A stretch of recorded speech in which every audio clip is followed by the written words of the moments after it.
ये रहा मुगलों के बच्चों का मदरसा, जिसको यहाँ के राजा जवाहर सिंह आगरा के किले से उखाड़ कर यहाँ पर ले आए थे और यहाँ पर असेंबल कर दिया था। इस पैलेस में लगभग 2200 फाउंटेन हैं। हाँ दोस्तों, उस ज़माने में सोचो, उस ज़माने में एक पैलेस में 2200 फाउंटेन। गाइस, ये वही झूला है जो नूर जहाँ इस झूले में झूला करती थी, और ये जो झूला है महाराजा जवाहर सिंह मुगलों से जीत कर यहाँ पर लेकर आए थे। हेलो फ्रेंड्स, गाइस, आज हम आए हैं राजस्थान के डीग शहर में। डीग शहर बहुत ही छोटा सा शहर है जो लगभग भरतपुर से 38 किलोमीटर दूर और आगरा से लगभग 90 किलोमीटर दूर है। दोस्तों, डीग शहर में मुझे क्यों आना पड़ा, उसकी एक बात है। दरअसल यहाँ पे है एक ऐसा पैलेस जो बहुत ही फेमस है और जिसका जो नाम है वो शहर के नाम पर पड़ा है, डीग के नाम पर, जिसका नाम है डीग पैलेस। दोस्तों, इस पैलेस की यार खास बात ये है, यहाँ पर जाटों का शासन हुआ करता था किसी ज़माने में, और ये जो पैलेस है मतलब काफ़ी लोगों ने यहाँ पर हमला भी किया।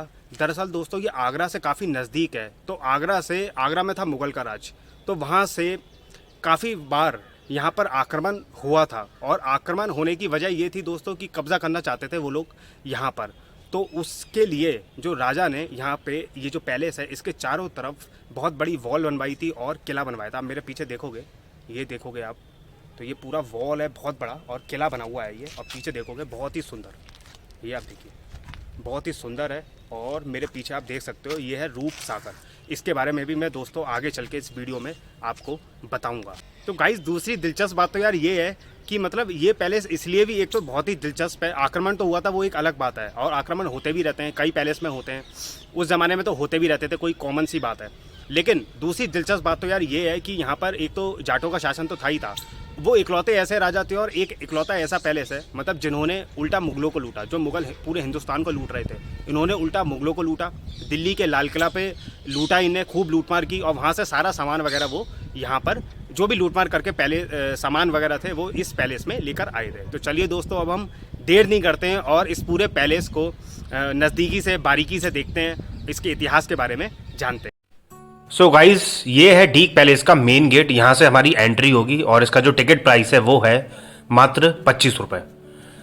गाइस, जब हम अंदर एंटर होंगे तो सबसे पहले हमें देखने को मिलेगा गोपाल सागर। ये आप देखोगे, ये जो महल में है गोपाल सागर, और महल के दूसरी साइड रूप सागर है, वो आगे चल के देखेंगे। ये जो गोपाल सागर है दोस्तों, इसके नीचे एक मंजिल, महल का एक हिस्सा जो एक मंजिल है वो इसी पानी में है, गोपाल सागर में। और दोस्तों, जो जिस पत्थर से ये बना हुआ है मतलब पानी के अंदर है, लेकिन जो इमारत है पानी के अंदर का मंजिल है वो खराब नहीं हो सकता, क्योंकि जो उसका जिस पत्थर से वो बना हुआ है उसको कहा जाता है सैंडस्टोन, और वो सैंडस्टोन जो है वो पानी में और मजबूत होता चला जाता है, और अगर उस सैंडस्टोन को पानी नहीं मिलेगा तो उसमें क्रैक हो जाएंगी, दरारें आ जाएंगी। तो इस तरीके से दोस्तों आप सोच सकते हो कि उस जमाने में ये बनाया गया है, और निचला मंजिला जो है, एक मंजिल है, वो इस पानी के अंदर है, ये गोपाल सागर के अंदर है। आप देखोगे बहुत ही खूबसूरत नज़ारे आपको देखने को यहां पर मिलेंगे। गाइस, गोपाल सागर में ही आपको सावन भवन देखने को मिलेगा। ये आप देखोगे सावन भवन है ये, मतलब सावन के समय में राजा यहीं पर बैठा करते थे और सावन को एंजॉय किया करते थे। और दूसरी साइड है भादो भवन, वहां पर भादो के समय बैठते थे, यहाँ सावन के समय बैठते थे। आप देख सकते हो एक मंजिला नीचे है, और क्या नज़ारे यहां से आते होंगे सावन के समय में, इसलिए इसका नाम सावन भवन रखा गया है। ये जो गोपाल सागर है, जब इसका पानी भर जाता था, ये पूरा अंडरग्राउंड सिस्टम बनाया गया है। सोचो आप, उस जमाने में ये पूरा वाटर अंडरग्राउंड सिस्टम गोपाल सागर और रूप सागर का बना हुआ है, और दोनों कनेक्टेड है। रूप सागर जो महल के दूसरी तरफ है, और ये गोपाल सागर है। जब गोपाल सागर का पानी भरता था तब जो ये पानी था वो ऑटोमेटिक रूप सागर में ट्रांसफर हो जाता था, और रूप सागर में जब पानी भर जाएगा तो वो पानी गाइस ऑटोमेटिक ट्रांसफर होगा डीग के किले में। ये जो किला है, मतलब ये जो महल मैं आपको दिखा रहा हूं, महल के दूसरी साइड में किला बना हुआ है, और उस किले पर ये पानी पहुंच जाया करता था। तो इस तरीके से मतलब अंडरग्राउंड सिस्टम बनाया गया था। आप सोच सकते हो उस जमाने में अंडरग्राउंड सिस्टम लगभग 300 साल पहले बहुत ही बड़ी बात थी। ये आप सावन भवन देखोगे, अभी इस समय इसका गेट बंद कर दिया गया है, तो कोई अंदर जा नहीं सकता, टूरिस्ट के लिए अलाउ नहीं है। ये आप देखिए, ये इस तरीके का सावन भवन बना हुआ है। उस जमाने में विंडो नहीं हुआ करती थी, अब बाद में जाके ये विंडो लगा दी गई है, वरना पहले के टाइम में ये पूरा ओपन था। सामने आप देखोगे ये गोपाल भवन है, और उसके तरफ देखोगे आप सारी, मतलब हर दिशा में आप देखोगे तो आपको ये फाउंटेन नजर आएंगे। इतने फाउंटेन दोस्तों शायद ही हिंदुस्तान के किसी किले में आपको देखने को मिले। यहाँ पर सबसे ज़्यादा फाउंटेन आपको नजर आएंगे, और हर तरफ आप देखोगे तो आपको फाउंटेन ही फाउंटेन, और फाउंटेन के बराबर में सुंदर सुंदर गार्डन यहाँ पर आपको नजर आएंगे, जो मुगल से काफ़ी, जो मुगल आर्किटेक्चर था उससे काफ़ी ये इंस्पायर होता हुआ दिखेगा आपको। ये देखोगे सावन भवन, गोपाल सागर, और नीचे का आप देखोगे पूरा एक मंजिला इस गोपाल सागर के अंदर है। सामने आप देखोगे ये गोपाल भवन है, इसका नाम गोपाल भवन है, और इस तरफ से आप देख रहे हो ये एक ही मंजिल है। लेफ्ट और राइट से आप देखोगे तो 2 मंजिल है, और बैक साइड से आपको 4 मंजिल देखने को मिलेगा। गोपाल सागर के ठीक बराबर में आपको ये गोपाल भवन देखने को मिलेगा। और लास्ट महाराजा जो रह चुके हैं विजेंद्र सिंह 1929 में, उनके समय का यहाँ पर आपको गीजर भी दोस्तों देखने को मिलेगा। ये देखिए पाइपें जा रही हैं, और नीचे मैं आपको दिखाने जा रहा हूँ यहाँ पर, ये देखिए ये उस समय का गीजर है। इसमें ये जो आप कंटेनर देख रहे हो कंटेनर टाइप देखने को मिलेगा, इसमें कोयला वगैरह रखा जाता था, कोयला जलाया जाता था, और पानी गर्म होने के बाद पाइप से उनके वॉशरूम वगैरह बाथरूम वगैरह में वो गर्म पानी चला जाया करता था। तो आप सोच सकते हो कि उस जमाने में इस तरीके के गीजर बनाए गए थे, और विदाउट इलेक्ट्रीशियन, मतलब कोई इलेक्ट्रिसिटी यूज नहीं होती थी इन गीजरों में, कोई बिना बिजली के ये गीजर चलता था। इस पे कोयला जलाया जाता था और पानी जो है वो बाथरूम वॉशरूम तक पहुंचता था। तो आप सोच सकते हो कि कितना पुराना ये गीजर दोस्तों आपको देखने को मिलेगा।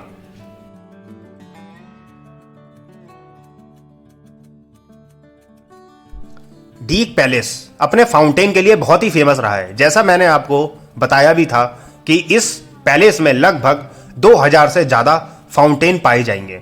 लगभग 2200 फाउंटेन है इस पैलेस में, और ये जो फाउंटेन है वैसे तो बंद रहते हैं, लेकिन साल में केवल 3 बार चलाए जाते हैं। अगस्त के महीने में 2 बार चलाया जाता है, और फरवरी के महीने में 1 बार चलता है। तो आप सोच सकते हो दोस्तों, जब यहां पर राजा महाराजा रहा करते थे और उस समय ये सारे फाउंटेन एक साथ चला करते थे, तो क्या सुंदर और भव्य दिव्य नजारे देखने को मिलते होंगे। गाइस, ये जो आप झूला देख रहे हो, ये झूला है नूर जहां का।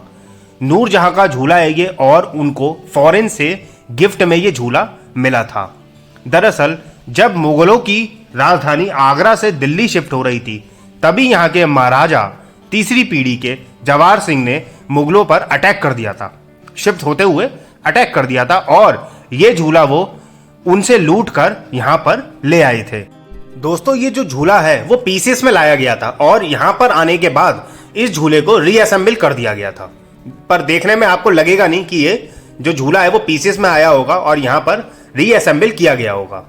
पीसेस करते समय इसमें नंबरिंग की गई थी, 1 2 3 4 करके नंबरिंग की गई थी, और यहाँ पर जब रीअसेंबल करना था तो वो नंबर से ही रीअसेंबल करने में आसानी हुई और आराम से रीअसेंबल हो गया था। ये पूरा सफ़ेद संगमरमर से बना हुआ है, और इसमें अरेबिक में लेख लिखा हुआ है जो 1630 और 1631 तक का है।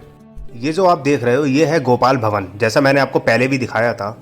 इस तरफ से आप देखोगे तो आपको एक साइड 2 मंजिल दिखेगा, एक साइड 1 मंजिल दिखेगा, और इसके बैक साइड जो है वो आपको 4 मंजिल दिखेगा। तो इस भवन में, ये गोपाल भवन है जो, इसमें राजा किसी समय पर रहा करते थे, और आज के समय में ये म्यूजियम में तब्दील कर दिया गया है। अगर आप गौर से देखोगे तो यहाँ पर विंडो लगी हुई देखने को मिलेगी, लेकिन उस जमाने में ये विंडो नहीं हुआ करती थी, बाद में ये लगाई गई हैं। ऊपर आप कारीगरी देखोगे, सेम कारीगरी आपको यहाँ पर हर भवन में, हर बिल्डिंग में देखने को सेम कारीगरी देखने को मिलेगी। बहुत ही सुंदर ये भवन आपको देखने को मिलेगा, और लगभग काफ़ी बड़ा ये गोपाल भवन है आपको देखने को मिलेगा, और चारों तरफ ऊपर से फाउंटेन भी यहाँ पर देखने को मिलेगा। तो गाइस अभी मैं म्यूजियम देखकर आया। यहाँ पर म्यूजियम भी है, मेरे पीछे आप देखोगे ये म्यूजियम है।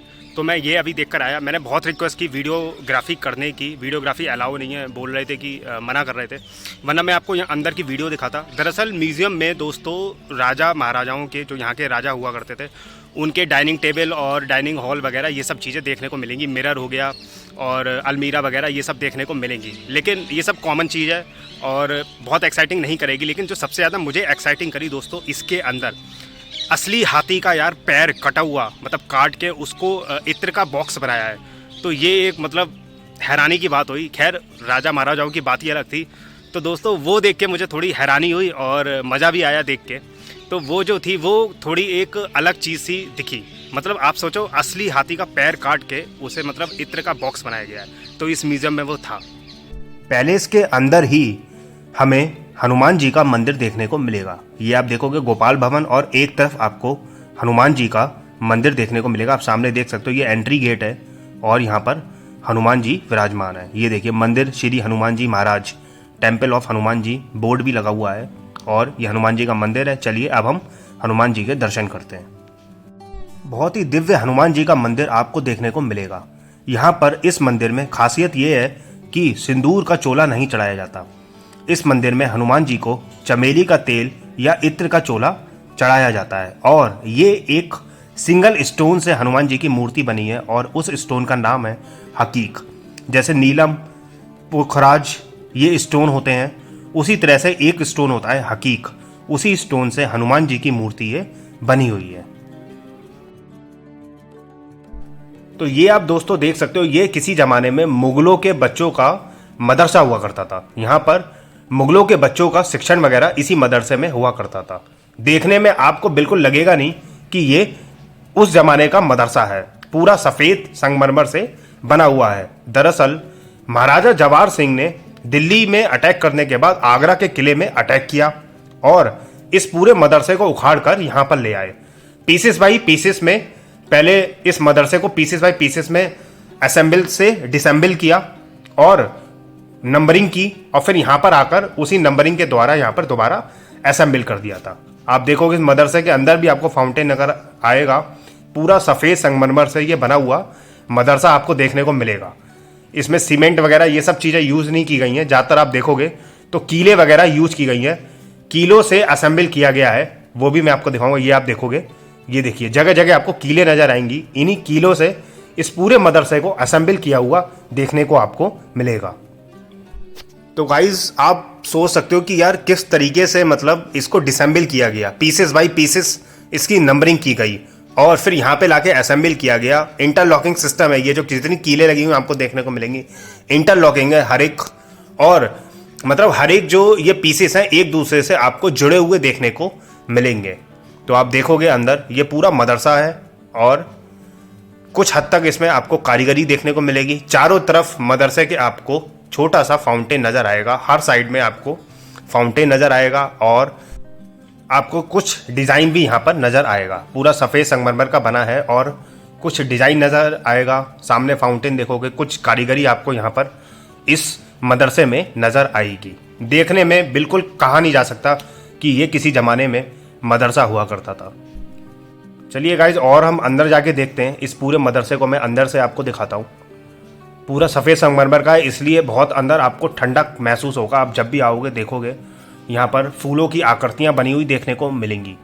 ये देखिए इस तरीके से ये रास्ता बना हुआ है और पूरा चारों तरफ एकदम सेम जो है वो रास्ते देखने को मिलेंगे।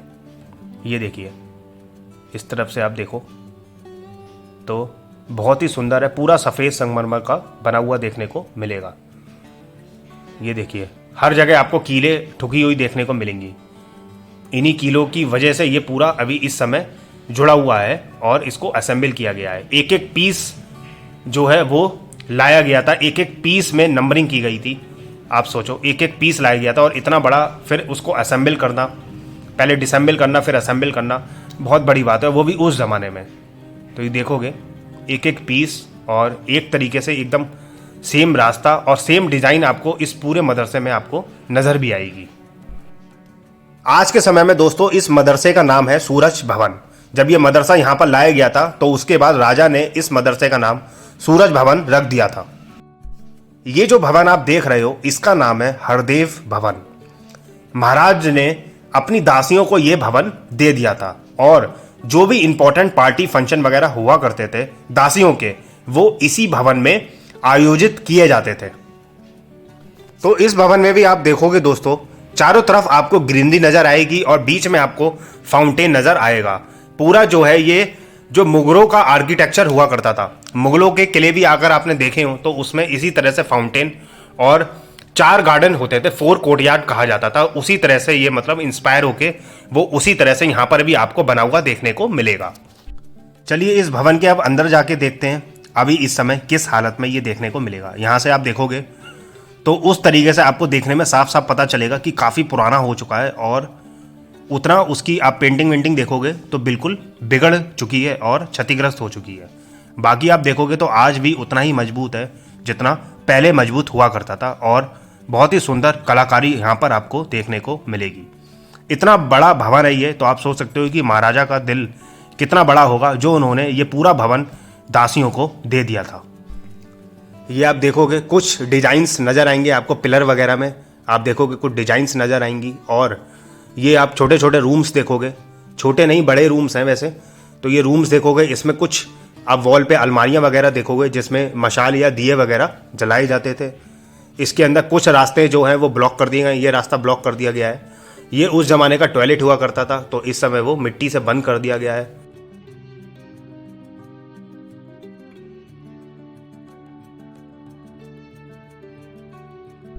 तो गाइज ये आप देखोगे ये है केशव भवन और केशव भवन ये बारादरी भी कहा जाता है इसको। इसमें आप पिलर देखोगे ये पूरे खोखले पिलर हैं और इसमें पानी के अष्ट धातु से बनी लाइनें बनी हुई आपको देखने को मिलेंगी। इस समय ये काफ़ी कमज़ोर हो चुका है इसलिए इसका रास्ता बंद कर दिया गया है और मतलब गार्ड ने मना किया है कि इसके अंदर ना जाया जाए क्योंकि अभी इसकी मरम्मत हो रही है अंदर से, क्योंकि काफ़ी कमज़ोर हो चुका है, वीक हो चुका है। जैसा मैंने आपको बताया भी था जो इसके पिलर हैं वो खोखले हैं। दरअसल दोस्तों ये महाराज जी के जो महाराजा हुआ करते थे उनके मिलने जुलने की ये जगह थी और इसमें 350 फाउंटेन आपको नजर आएंगे। 350 फाउंटेन है ये और ये जब ये फाउंटेन चला करते थे तो उस समय रंगीन पर्दे आ जाते थे। फाउंटेन चलने के बाद जो पानी का प्रेशर होता था वो रंगीन पर्दे बना देता था। उससे ये होता था कि पता नहीं चलता था कि जो महाराजा हैं राजा हैं जो वो किसके साथ बैठे हुए हैं, क्या बातचीत चल रही है, कुछ भी नजर नहीं आता था। अब हम इस समय आ चुके हैं रूप सागर के पास। आप देखोगे वीडियो की स्टार्टिंग में मैंने आपको दिखाया था गोपाल सागर और ये जो दिखा रहा हूं मैं ये है रूप सागर। केशव भवन बारादरी के पास ये रूप सागर बना हुआ है और इस भवन की जो नीचे की एक मंजिल है वो रूप सागर में है। जैसे वहां पर एक मंजिल गोपाल सागर में थी वैसे ही यहाँ पर एक मंजिल रूप सागर में है और अभी काफ़ी हद तक क्षतिग्रस्त भी हो चुकी है। सामने आप देखोगे ये पूरा किला बना हुआ आपको नज़र आएगा। ये मैं आपको दिखाता हूँ, ये सामने आप देख रहे हो ये पूरे किले की दीवार नज़र आएगी और ये डीग का किला इसको कहा जाता है। ये देखिए किले के पास भी कुछ और भी महल नज़र आएंगे लेकिन वहाँ पर जाना इस समय अलाउ नहीं है। और आप देखोगे पूरी दीवार है, पूरा किला दिख रहा होगा यहाँ पे सामने से आप देखोगे ये पूरा किला आपको नज़र आएगा। ये किला बना ही इसलिए था ताकि ये जो पैलेस है वो सुरक्षित रहे दुश्मनों से। रूप सागर के ठीक सामने आप देखोगे ये किला बना हुआ आपको नज़र आएगा और ये किला इसलिए बनाया गया था ताकि ये जो पैलेस है इसकी सुरक्षा की जा सके। ये देखिए आप किले के साइड में आप देखोगे, जूम करके मैं आपको दिखा रहा हूँ, तोप नज़र आएगी आपको। यहाँ पर तोप है और चारों तरफ किले के तोप है। मतलब इसलिए था यार क्योंकि जब भी हमला हो इस पैलेस में तो दुश्मन पर नज़र रखी जा सके और दुश्मन पर हमला करना भी आसान हो। गाइस मजे की बात तो यार ये है कि जो ये पैलेस है डीग पैलेस, इस पैलेस में लगभग 2200 फाउंटेन हैं। हाँ दोस्तों उस ज़माने में सोचो, उस ज़माने में एक पैलेस में 2200 फाउंटेन। पूरे हिंदुस्तान के किसी पैलेस में, किसी किले में, किसी महल में इतने सारे फाउंटेन नहीं हैं। यहाँ तक कि मुगलों के किले में भी इतने सारे फाउंटेन आपको दोस्तों नहीं देखने को मिलेंगे। ये इकलौता ऐसा किला है, ऐसा पैलेस है जहाँ पर लगभग 2000 से ज़्यादा फाउंटेन आपको देखने को मिलेंगे। तो गाइज अब आप देख सकते हो इसको किशन भवन कहा जाता था। किशन भवन यहाँ पर दोस्तों राजा सूरजमल 1954 से लेके जितने भी जाट राजा हुए तो यहाँ पर उनका कॉन्फ्रेंस वगैरह जो भी होता था, कॉन्फ्रेंस होती थी, यहाँ पर मीटिंग हुआ करती थी और इसको कॉन्फ्रेंस हॉल भी आप कह सकते हो। उस ज़माने में इसका नाम किशन भवन रखा गया था। यहाँ पर आप फाउंटेन भी देखने को मिलेगा आपको। इस समय दोस्तों अंदर जाना अलाउ तो है लेकिन वीडियोग्राफी अलाउ नहीं है क्योंकि आज के समय में इसको म्यूजियम में तब्दील कर दिया गया है। इसके पास ही आप एक कुआं देखोगे छोटा सा और एक फाउंटेन देखोगे जिसमें 13 फाउंटेन लगे हुए देखने को मिलेंगे। ये 13 लगभग फाउंटेन है और बड़ा सा आपको यहाँ पर सिंहासन देखने को मिलेगा जिसमें राजा बैठा करते थे। सो गाइस जितनी भी इंपॉर्टेंट मीटिंग हुआ करती थी वो इसी किशन भवन में हुआ करती थी। इसके पास ही आप एक छोटा सा कुआं भी आपको नजर आएगा। आप देखो मैं कुआं भी आपको दिखाता हूँ। ये कुआं आपको नज़र आएगा, यहाँ पर 13 फाउंटेन नज़र आएंगे। और इस भवन के अंदर म्यूजियम है, वीडियोग्राफी अलाउ नहीं है, जैसा मैंने आपको बताया भी था। तो इसके अंदर आपको अगर आप देखोगे तो एंटीक पीसेस आपको देखने को मिलेंगे और कुर्सियाँ वगैरह देखने को मिलेंगी, जो उस ज़माने पे सोफ़े कुर्सियाँ वगैरह होती थी कॉन्फ्रेंस के लिए, वो सब चीज़ें यहाँ पर आपको देखने को मिलेंगी। ये आप देखिए बाहर, अगर आप देखें बाहर से मैं आपको दिखा रहा हूँ तो कुछ आपको आकृतियाँ बनी हुई देखने को मिलेंगी, कुछ डिजाइन्स देखने को मिलेंगे। सो फाइनली गाइस, कैसा लगा आपको आज का ब्लॉग? कैसा लगा आपको डीक पैलेस, जिसमें लगभग 2000 से ज़्यादा फाउंटेन है और भारत का इकलौता ऐसा किला होगा जहां पर इतने सारे फाउंटेन आपको दोस्तों देखने को मिलेंगे। और मात्र एक ऐसा राजा, एक ऐसा शासन जिसने मतलब उल्टा मुगलों को ही लूटा। तो आप कमेंट सेक्शन में बताएं आपको डीक पैलेस का अनुभव आपका कैसा रहा। और वीडियो को लाइक ज़रूर करें, चैनल को सब्सक्राइब करें, ज़्यादा से ज़्यादा दोस्तों लोगों को शेयर करो, लोगों को पता चले इस पैलेस के बारे में। चलो दोस्तों, मिलते हैं और एक्साइटिंग ब्लॉग के साथ। तब तक के लिए bye bye, take care, Vande Mataram.